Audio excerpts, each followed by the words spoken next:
So మీరు కోటి రామకృష్ణ గారి దగ్గరే అసిస్టెంట్ డైరెక్టర్గా డైరెక్టర్గా కూడా వర్క్ చేశారు. ఎన్ని సినిమాలు చేశారు మీరు ఆయనతో? చేసి ఉంటానండి, 20 పైన చేసి ఉంటాను, 20 ఫిల్మ్స్ పైన చేసి ఉంటాను.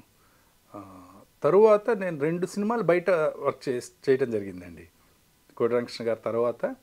ఒకే ఒక్క పిక్చర్ సురేష్ కృష్ణ గారి దగ్గర ఆహా అని ఒక పిక్చర్ చేశాను. జగపతి బాబు గారు హీరో, నాగార్జున గారు ప్రొడ్యూసర్. ఆ పిక్చర్ ఒకటి డైరెక్టర్గా వర్క్ చేశాను. తర్వాత కోటి రామకృష్ణ గారి దగ్గర నాకు సీనియర్ విఆర్ ప్రతాప్ గారని, ఆయన ఫస్ట్ టైం డైరెక్టర్ అవుతూ నాగార్జున గారి హీరోగా నువ్వు వస్తావని అనే సినిమాకి నువ్వు ఉండాలి అంటే ఆ పిక్చర్ ఒకటి వర్క్ చేశాను. దాంట్లోనే కదా మీరు యాక్టర్గా కూడా ఎంట్రీ ఇచ్చింది? అవునండి, అంటే ఎంట్రీ అని కాదు, కాకుండా ఒక చిన్న రోల్ అయినా తెర మీద కనిపించింది అంటే అంతే కదా. అవునండి, అంటే అది ఎలా అంటే ఆపద్ధర్మ నటుడు అంటారండి. ఒక్కొక్కసారి సినిమాల్లో అది సహజమే.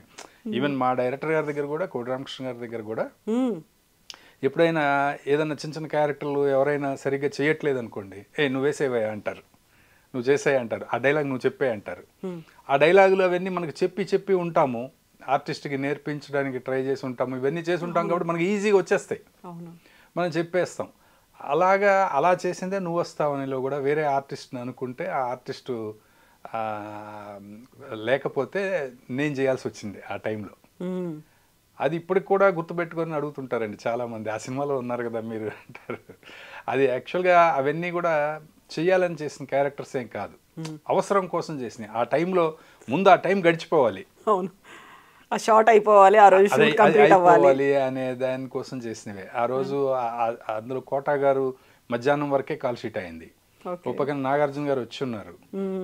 ఈ ఎవరికైతే ఆ క్యారెక్టర్ చెప్పాం ఆర్టిస్ట్ రాలేదు, టెన్షన్. ఇప్పుడు ఆ టెన్షన్ క్లియర్ చేయడం కోసం అని చెప్పి నేను వేసేసాను అది. ఓకే.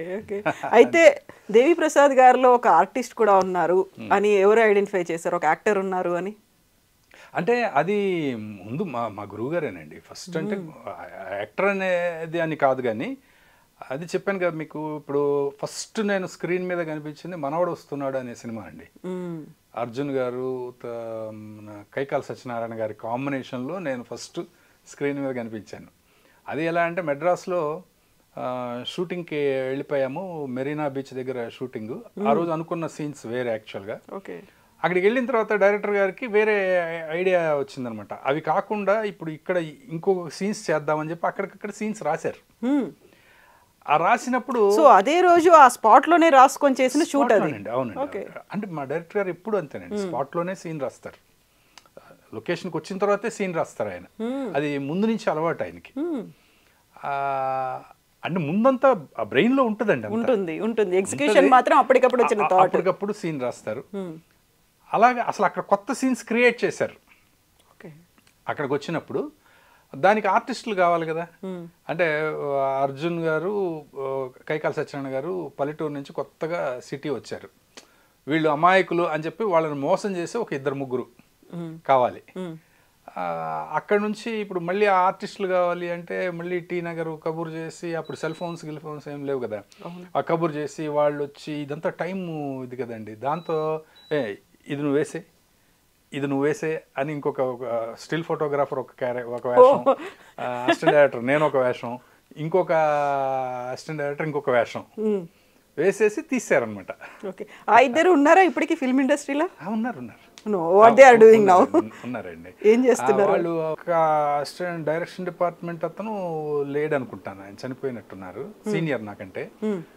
ఇంకొక స్టిల్ ఫోటోగ్రాఫర్ ఆయన చెన్నైలో ఉంటారు ఇప్పుడు కూడా. ఆయన కూడా ఇండస్ట్రీని వదిలిపెట్టలేదు ఇంకా. ఆయన అంటే ఆయన కూడా నాకంటే పెద్ద వయసు అయింది అప్పటికే, నేనే చిన్న కుర్రాడిని అందులో అప్పుడు.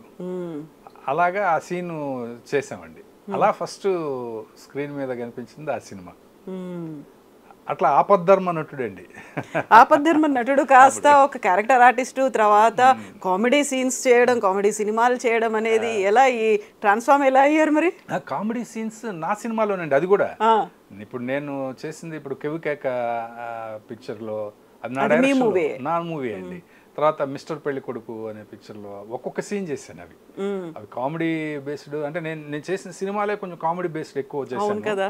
అందులో అప్పుడు కూడా సేమ్ ఇంతే, వేరే ఆర్టిస్ట్ అనుకొని ఆ ఆర్టిస్ట్ దొరకక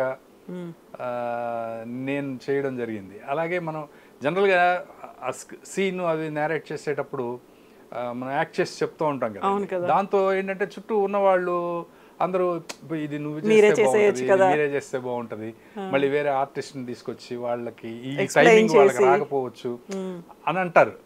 అయినా కూడా నేను చేసేవాడిని కాదు, బట్ ఆ 2 సినిమాలు తప్పక చేశాను అనమాట. అక్కడ ఎవరు ఆ టైంకి సెట్ అవ్వక అలా చేసిందేనండి.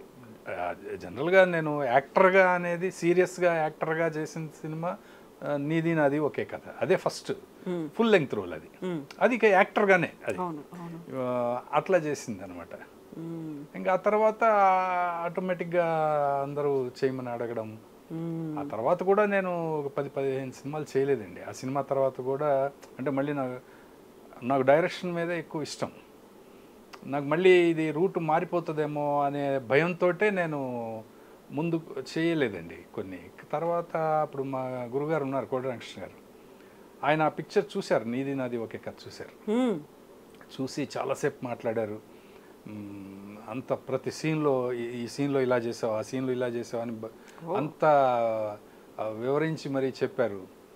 ఆయన తర్వాత ఆయన చెప్పారు అనమాట, ఎందుకు చేయట్లేదు, ఎందుకు చేయట్లేదంటే నాకు డైరెక్షన్ మీద ఇంకా ఆశ తీరలేదు సార్, నేను ఏం చేయలేదు ఇంకా డైరెక్షన్ చేయాలని. మళ్ళీ ఇది రూట్ మారిపోతే మళ్ళీ అది ట్రాక్లోకి వచ్చేస్తే అది మర్చిపోతాం, మళ్ళీ పోతుంది అనేది భయం ఉంది సార్ అంటే, అలా కాదు, ఇండస్ట్రీలో ఏది సక్సెస్ఫుల్గా వస్తే అది పట్టుకోవాలి. నేను యాక్టర్ అవ్వాలనుకున్నాను, బట్ ఆయన యాక్టర్ అవ్వాలనుకున్నారు ఫస్ట్. నేను అది నాకు సెట్ అవ్వలేదు, డైరెక్షన్లో నాకు సెట్ అయింది, డైరెక్టర్ అయ్యాను సక్సెస్ఫుల్గా. దాని తర్వాత నా సరదా తెచ్చుకోవడానికి నేను అప్పుడప్పుడు యాక్ట్ చేశాను. అలా నేను డైరెక్షన్ వద్దని ఎవరు అంటలేదు కదా, ఇప్పుడు నీకు వస్తున్నాయి ఆఫర్స్, అవును కదా, నువ్వు వెళ్ళి అడగట్లేదు కదా, నీకు వస్తున్నప్పుడు నువ్వు చేయడానికి నువ్వు మంచి యాక్టర్వి, నేను చెప్తున్నాను నువ్వు చెయ్యి అన్నారు. అట్లాగే చాలామంది పెద్దవాళ్ళు కూడా అదే సలహా ఇచ్చారండి. డైరెక్షన్ అనేది ఎంత వయసు వచ్చినా సరే అప్డేట్ అవుతూ ఉంటే ఎప్పుడైనా చేయొచ్చు, బట్ ఈ వయసులో వచ్చే క్యారెక్టర్స్ మళ్ళీ తర్వాత రావు కదా అని చెప్పారు. అట్లా స్టార్ట్ చేశానండి మళ్ళీ అది అట్లా.